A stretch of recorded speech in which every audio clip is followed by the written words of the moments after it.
Good morning, Cougars, and welcome to Cougar Pause on the CBN. I'm Erica Garcia. And I'm Adam Johnson. Today is Friday, November 10th. What do people think of when they think about you? Are you a superstar, a master of many languages, a brainiac? How about generous, compassionate, lover of your fellow man? This is the beginning of the season. We reflect on our blessings and hopefully reach out to bless our fellow man. The Key Club and Student Council are joining together to hold a food drive to benefit those around us who are less fortunate. Students can participate by bringing canned goods to your third period class. The class that brings the most by November 16th will win a pizza party. Teachers who bring, do that again and keep up.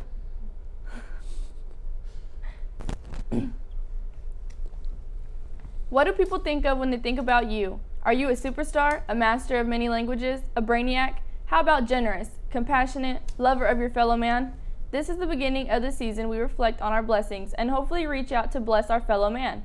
The Key Club and Student Council are joining together to hold a food drive to benefit those around us who are less fortunate. Students can participate by bringing canned goods to your third period class. The class that brings the most by November 16th will win a pizza party. Teachers who bring 50 cans will receive a jeans pass for the week of November of the 27th. We are on pep rally schedule today and we'll have the afternoon pep rally. Our game is tomorrow at Farrington Field at 4 p.m. against Trimble Tech. It's Tech's homecoming and nothing would be better than serving them up a defeat. Come out this afternoon to pump up the boys and tomorrow at 4 p.m. to cheer the Cougar varsity onto victory.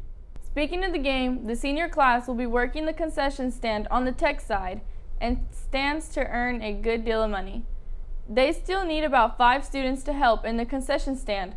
Go by and see Mrs. Nicholson today in room 222 if you would like to help.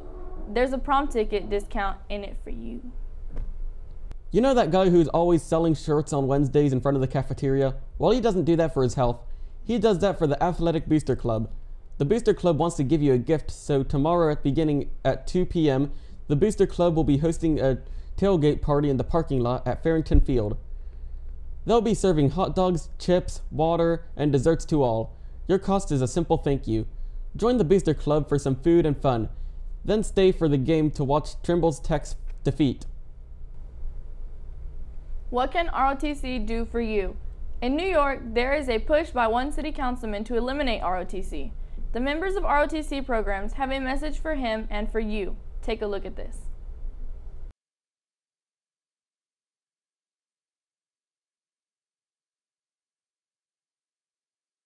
Top of the hour, are junior ROTC students training to be, quote, war machines?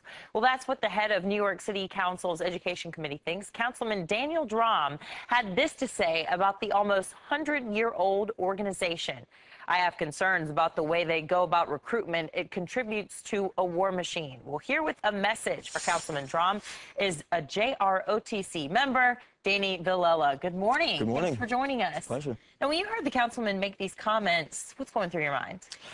I think that they're largely misguided and misinformed. They seem to be mostly philosophical, and there doesn't really seem to be any consistency within his argument. From what I can tell, he hasn't had any attempts to get any testimony from JROTC students, and also there's no attempt to really connect that bridge between what he thinks and what the students actually experience. And do you feel like this is causing you to be part of a war machine at all? I mean, are you required to join the armed forces when you graduate? Absolutely not. There's no commitment whatsoever. I'll be attending NYU in the fall, so there's no military commitment nor orientation required. Congratulations on getting in. Thank you. You have a free ride, I hear. I do have a free ride, yes. And how did you get that? It was largely academic, and I can say that definitely with regards to how I handle myself and my rhetoric, the JROTC has helped me. Right, and I think what's really neat about this is that the stability and consistency that this is giving you and many other students as well, it helps them to achieve well academically. There are higher graduation rates, also less disciplinary problems. I think we have a full screen that we can show our viewers here. They also have a higher GPA and a lower dropout rate. So is this something that you have seen firsthand? Maybe, I know you joined as a freshman, you're now a junior. Have you seen anybody's life transformed from this, aside from your own? Oh, absolutely. Definitely within the JROTC, there's this community aspect that we want to foster a community of support. so we can all act as sort of support bridges for others. So there's definitely this sort of nobody gets left behind. So if somebody needs help, we can guide you to the right people. If you need someone to talk to, you can definitely talk to people in the JROTC, and it's a sort of mutual trust building. Yeah, and it's a nice way for people to have discipline as well, especially, at this young age, at this formative time. A lot of these ROTC programs are thriving in inner city areas where oftentimes there is a lack of a father figure. Have you noticed that these leaders for ROTC have helped guide young men and women? I can personally attest to having role models within the JROTC in both my instructors and my upperclassmen when I was a freshman. They can definitely act as these great role models for everything that the JROTC seeks to reinforce within us, including loyalty, duty, respect, self-service, really the leadership values that we. Yeah, it teaches you teamwork without being on a sports team in a lot of ways too. The Councilman Drum, if he was sitting right here, what would you say to him? Well, I would ask him to reconsider his position, but I would also welcome him to Xavier. I can't speak for the Xavier administration, but I would be pleased to show him, what really goes on with the JROTC, what we value, and really what we would like to communicate to the community at large, which is, that this is a program for good. Is the military in your future?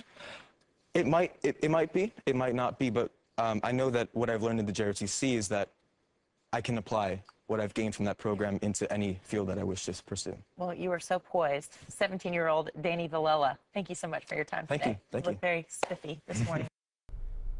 Well, Cougars, that's all we have for you today for Cougar Pause. I'm Erica Garcia. And I'm Adam Johnson. On behalf of all of us here at the CBN, we want to wish you a good day and some great news.